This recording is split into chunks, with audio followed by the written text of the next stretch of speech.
എല്ലാവർക്കും E&J ക്രിയേഷൻസിലേക്ക് സ്വാഗതം. PSC ബുള്ളറ്റിനിൽ പ്രസിദ്ധീകരിച്ചവയിൽ നിന്നും തിരഞ്ഞെടുക്കപ്പെട്ട വളരെ പ്രധാനപ്പെട്ട ചോദ്യോത്തരങ്ങൾ അടങ്ങിയ ഒരു ക്ലാസ്സാണിത്.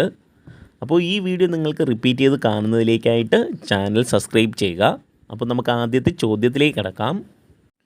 ആദ്യത്തെ ചോദ്യം, ഖേൽ രത്ന പുരസ്കാരം നേടിയ ആദ്യ മലയാളി താരം. അത് KM ബീനാമോൾ. അപ്പോൾ KM ബീനാമോളാണ് ഖേൽ രത്ന പുരസ്കാരം നേടിയ ആദ്യ മലയാളി. അടുത്ത ചോദ്യം, നളചരിതം കിളിപ്പാട്ട് രചിച്ചത്. അത് കുഞ്ചൻ നമ്പ്യാർ. അപ്പോൾ കുഞ്ചൻ നമ്പ്യാരാണ് നളചരിതം കിളിപ്പാട്ട് രചിച്ചത്. അടുത്ത ചോദ്യം, ബീമർ എന്ന പദം ഏത് കളിയുമായി ബന്ധപ്പെട്ടിരിക്കുന്നു? അത് ക്രിക്കറ്റ്. അപ്പോൾ ക്രിക്കറ്റുമായിട്ടാണ് ബീമർ എന്ന പദം ബന്ധപ്പെട്ടിരിക്കുന്നത്. അടുത്ത ചോദ്യം, BMW കാർ നിർമ്മിക്കുന്നത് ഏത് രാജ്യത്താണ്? അത് ജർമ്മനി. അപ്പോൾ ജർമ്മനിയിലാണ് BMW കാർ നിർമ്മിക്കുന്നത്. അടുത്ത ചോദ്യം, ട്രാവൻകൂർ ടൈറ്റാനിയം ഫാക്ടറി എവിടെയാണ്? അത് തിരുവനന്തപുരം. അപ്പോൾ തിരുവനന്തപുരത്താണ് ട്രാവൻകൂർ ടൈറ്റാനിയം ഫാക്ടറി സ്ഥിതി ചെയ്യുന്നത്.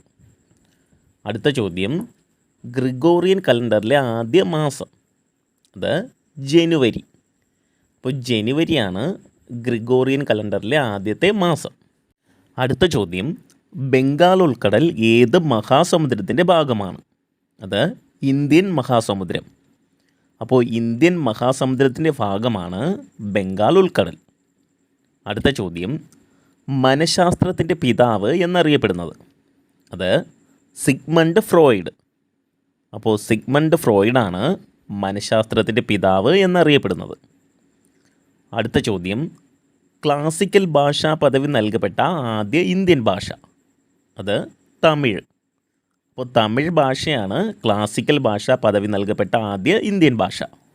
അടുത്ത ചോദ്യം, ക്ലിയോപാട്ര ഏത് രാജ്യത്തിൻ്റെ മഹാറാണിയായിരുന്നു? അത് ഈജിപ്ത്. അപ്പോൾ ഈജിപ്തിൻ്റെ മഹാറാണിയായിരുന്നു ക്ലിയോപാട്ര. അടുത്ത ചോദ്യം, മനുഷ്യ ശരീരത്തിലെ ഏറ്റവും വലിയ ആർട്ടറി. അത് അയോർട്ട. അപ്പോൾ അയോർട്ടയാണ് മനുഷ്യ ശരീരത്തിലെ ഏറ്റവും വലിയ ആർട്ടറി. അടുത്ത ചോദ്യം, അന്ധർക്ക് വേണ്ടിയുള്ള ലിപി കണ്ടുപിടിച്ച ഫ്രഞ്ചുകാരൻ. അത് ലൂയി ബ്രെയിൽ. അപ്പോൾ ലൂയി ബ്രെയിലാണ് അന്ധർക്ക് വേണ്ടിയുള്ള ലിപി കണ്ടുപിടിച്ച ഫ്രഞ്ചുകാരൻ. അടുത്ത ചോദ്യം, മയ്യഴിയുടെ മോചനത്തിനായി പ്രവർത്തിച്ച സംഘടന. അത് മാഹി മഹാജന സഭ. അപ്പോൾ മാഹി മഹാജന സഭയാണ് മയ്യഴിയുടെ മോചനത്തിനായി പ്രവർത്തിച്ച സംഘടന. അടുത്ത ചോദ്യം, മട്ടാഞ്ചേരിയിൽ യഹൂദ പള്ളി സ്ഥാപിക്കപ്പെട്ട വർഷം. അത് 1567. അപ്പോൾ 1567 മട്ടാഞ്ചേരിയിൽ യഹൂദ പള്ളി സ്ഥാപിക്കപ്പെട്ടത്. അടുത്ത ചോദ്യം, അഞ്ചാമത്തെ വേദം എന്നറിയപ്പെടുന്നത്. അത് മഹാഭാരതം. അപ്പോൾ മഹാഭാരതത്തെയാണ് അഞ്ചാമത്തെ വേദം എന്നറിയപ്പെടുന്നത്. അടുത്ത ചോദ്യം, മരത്തിൽ ഏറ്റവും വലിയ കൂട് കെട്ടുന്ന പക്ഷി. അത് ബാൾഡ് ഈഗിൾ. അപ്പോൾ ബാൾഡ് ഈഗിളാണ് മരത്തിൽ ഏറ്റവും വലിയ കൂട് കെട്ടുന്ന പക്ഷി.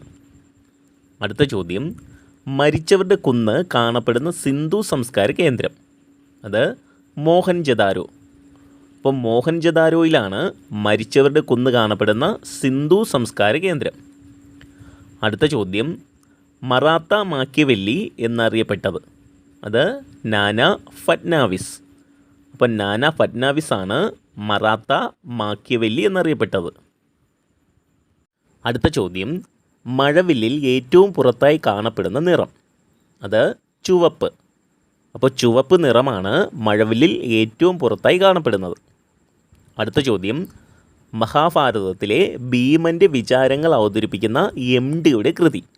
അത് രണ്ടാം ഊഴം. അപ്പോൾ രണ്ടാം ഊഴമാണ് മഹാഭാരതത്തിലെ ഭീമൻ്റെ വിചാരങ്ങൾ അവതരിപ്പിക്കുന്ന MDയുടെ കൃതി. അടുത്ത ചോദ്യം, ഇന്ത്യയും റഷ്യയും ചേർന്ന് വികസിപ്പിച്ചെടുത്ത ആൻറ്റി ഷിപ്പ് മിസൈൽ. അത് ബ്രഹ്മോസ്. അപ്പോൾ ബ്രഹ്മോസാണ് ഇന്ത്യയും റഷ്യയും ചേർന്ന് വികസിപ്പിച്ചെടുത്ത ആൻറ്റി ഷിപ്പ് മിസൈൽ.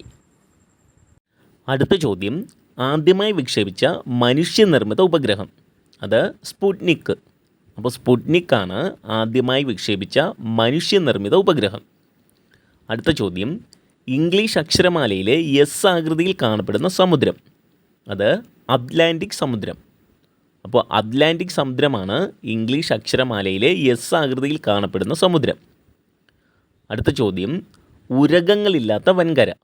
അത് അന്റാർട്ടിക്ക. അപ്പോൾ അന്റാർട്ടിക്കയാണ് ഉരകങ്ങളില്ലാത്ത വൻകര. അവസാനത്തെ ചോദ്യം, വംശനാശ ഭീഷണി നേരിടുന്ന ജീവികളുടെ പേര് വിവരങ്ങൾ അടങ്ങിയ ബുക്ക്. അത് റെഡ് ഡാറ്റ ബുക്ക്. അപ്പോൾ റെഡ് ഡാറ്റ ബുക്കാണ് വംശനാശ ഭീഷണി നേരിടുന്ന ജീവികളുടെ പേര് വിവരങ്ങൾ അടങ്ങിയ ബുക്ക്. PSC ബുള്ളറ്റിൽ പ്രസിദ്ധീകരിച്ചവയിൽ നിന്നും തിരഞ്ഞെടുക്കപ്പെട്ട വളരെ പ്രധാനപ്പെട്ട ചോദ്യോത്തരങ്ങൾ അടങ്ങിയ ഒരു ക്ലാസ് ആയിരുന്നു ഇത്. അപ്പോൾ ഈ വീഡിയോ നിങ്ങൾക്ക് ഉപകാരപ്രദമായി എന്ന് തോന്നിയാൽ തീർച്ചയായും നിങ്ങളുടെ സുഹൃത്തുക്കളിലേക്ക് കൂടെ ഷെയർ ചെയ്യുക. അപ്പോൾ മറ്റൊരു വീഡിയോയുമായി കാണുന്നവരെ ബൈ.